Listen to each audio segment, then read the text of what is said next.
If you're working with the CommerceCore ERP on invoices and you're wanting to create a new invoice, you can just go into Create and you can select the customer. Let's say that's Mr. Shane Freeman.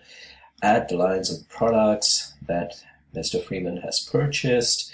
Make sure that the price is right, the taxation is right, and add some further lines, for example, and basically adjust the quantities, and you're done. Once you've created the invoice, you also have to confirm it, because only upon confirmation do you get an invoice number for the invoice. So until that time, it's in the draft status. So here we go. We have this, and we are good to go. If you want to send this invoice away, just watch out for the next short, and I'll show you how invoices can be sent out to the customer by email.